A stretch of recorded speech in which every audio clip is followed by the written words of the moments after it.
Greetings, dear, beautiful, sweet, precious soul that you are. See, I'm acknowledging who you really are. Beyond our, what would you say, stories, narratives, beyond our memories, beyond the past, the future, but the power is right there, right where you are right now. My topic: getting over embarrassing moments. Maybe at least I've had a lot of embarrassing moments, so I can only talk for myself. And I find that so many of my embarrassing moments really had to do with following someone else, doing what someone else wanted to do that did not feel right for me, but yet I was in a situation, like sometimes it's your boss, sometimes it's a mate, could be a family member, could be a mean, aggressive person, could be, in some situation where you do something that you are embarrassed about, you regret, you wish you hadn't done, of course, but yet you did. And what happens to then, you've got the thing called gossip too, and other people share your embarrassing moments, and oftentimes people just see you that way instead of really knowing who you are or what's really going on or the situation. And then we've got these embarrassing moments. And many years ago, I have to tell you one that's really embarrassing. I was living up in Washington, and a friend of mine was there, and she was a therapist, as well as my being a spiritual therapist.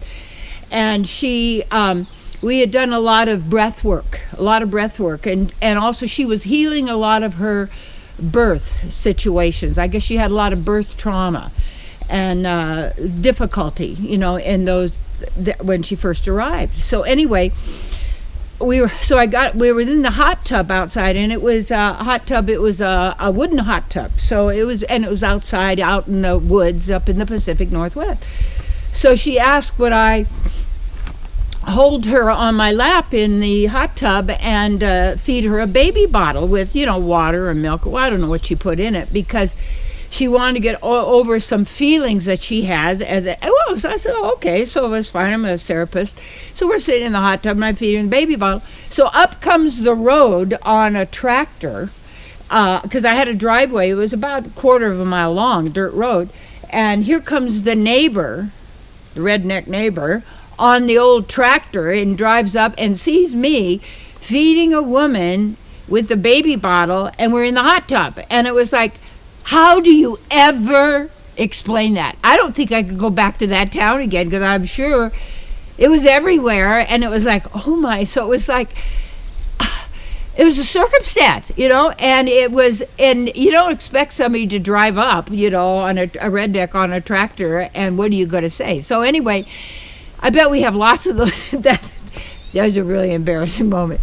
But we have a lot of embarrassing moments, and I'm thinking of, different times, and usually in relationship with different men in my life, husbands and such, and where, we get it put in a lot of situations.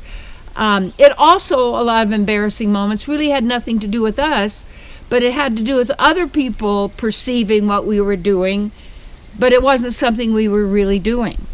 Like very competitive people, if you're sharing something, they will think that you're competing with them, because in their mind they're competing all the time. And they have to be better, they have to be good, and so their perception of you or what's going on really has nothing at all to do with you or actually what really was going on.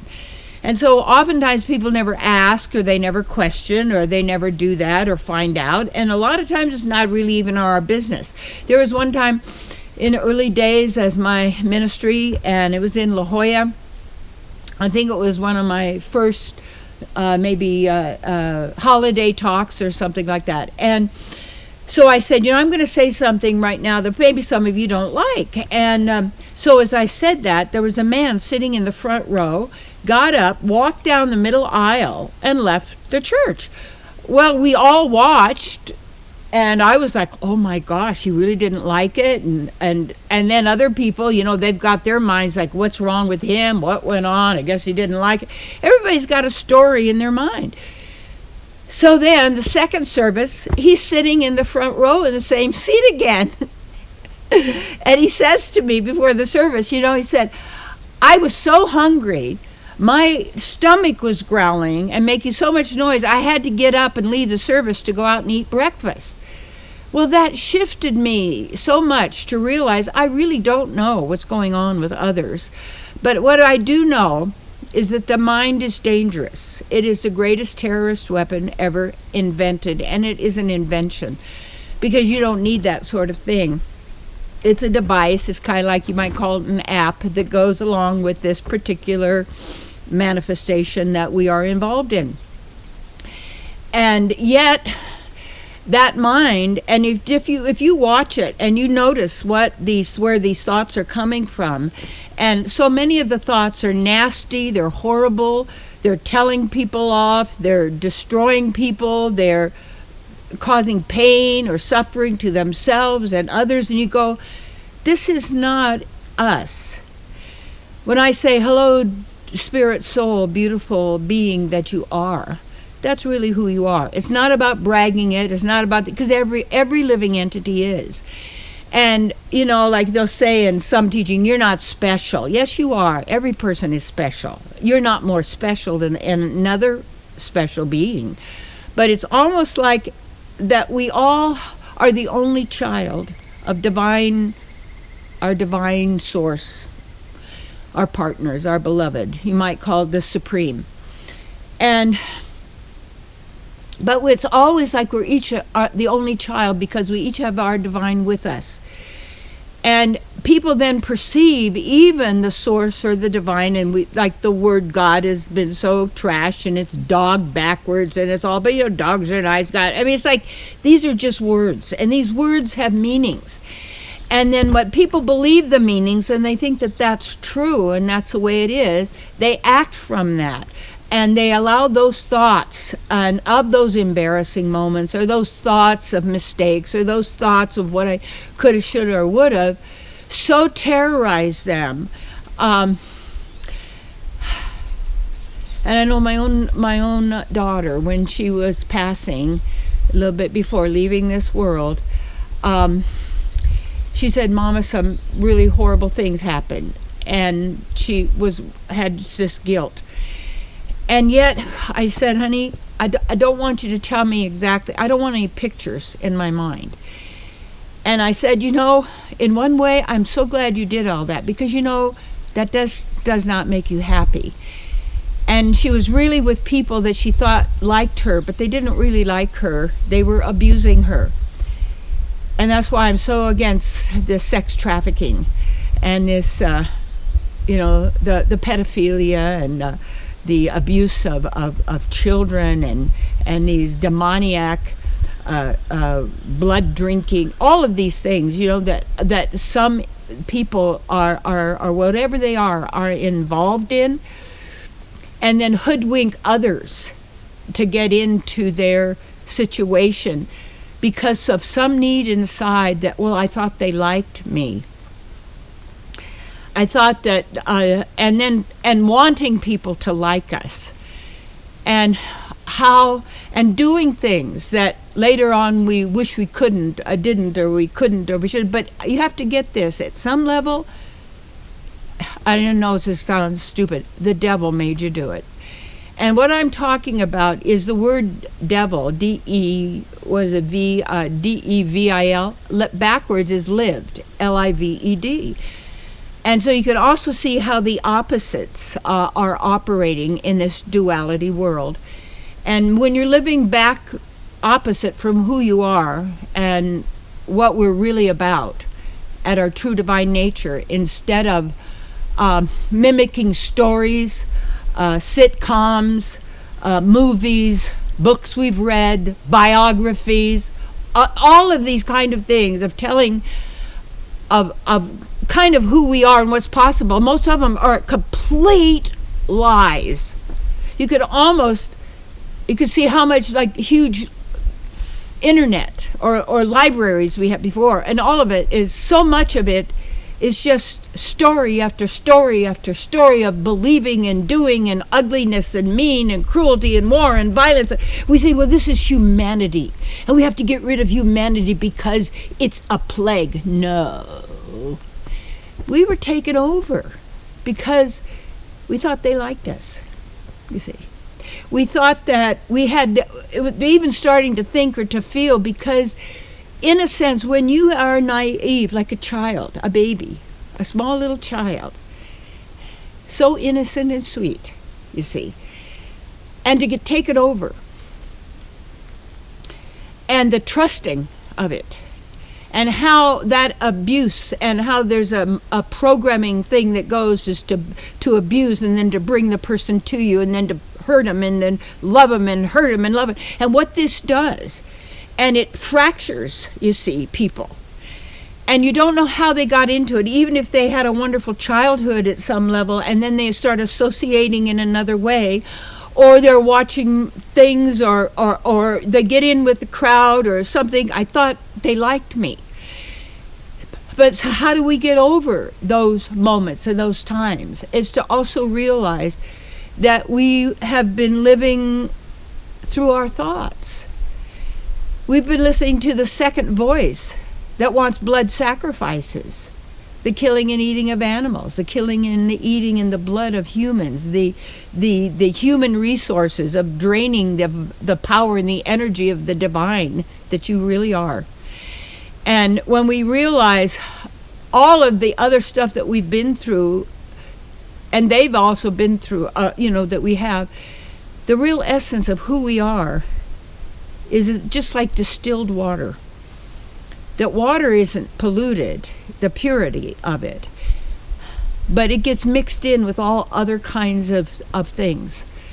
And then taking it in, you're not just taking the water, but everything else into the body. And it's not natural, because the body isn't designed for that in the natural way. So to get over it is to realize that, yeah, we fell for all of it. We educated through that in schools and a lot of religions and all the TV, and all of the movies and visuals and whatever else, or the abuse as a child even, and all of this, it hacks the true divine nature of who we are, because, and then how we stay focused is still living in the mind. I think this, I think that, I think this, I believe this, I believe that, blah, blah, blah, blah. These are concepts. And what do you really know? And where are you? It's right now, right here. That's all you got. That's what you got. You and your divine, and you are the only child. And your divine mother, father love you and give you all that you need, and for to thrive of your entire being, now and eternally. That's who we really are.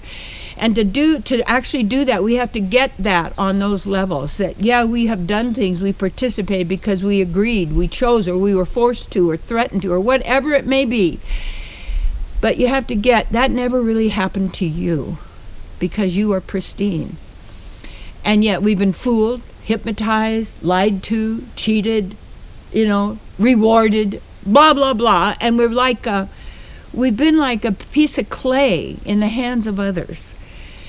And how we take our power back is we have to let go of all of that stuff, to realize, oh yeah, okay. And every moment is a fresh beginning. And you are eternal. And you cannot die. The body, we call it death, but it doesn't even die. It just goes back into the soil. Just if you take a match, and there you see it, and there you have the wood in the little match and little sulfur end on the end. Strike it, and it goes to a flame, and then the flame goes out, and you have smoke. That smoke is going back into the carbon chain, and what's left is the ash of the released solar energy that was in the match, you see. Nothing dies, you are eternal. And when you do that, you stay centered in yourself, and now trust yourself, and you go forth into your eternal experience of being in harmony with nature. And when you're in harmony with nature, the divinity, the balance, and you sit quietly and listen in nature, take yourself back. Take yourself back now. And we start fresh today, in this moment, and in every moment. And honor that nature, and nature will reveal her secrets to you. And that you live abundantly every moment in the richness of the joy of your being in love with the divine. Yes.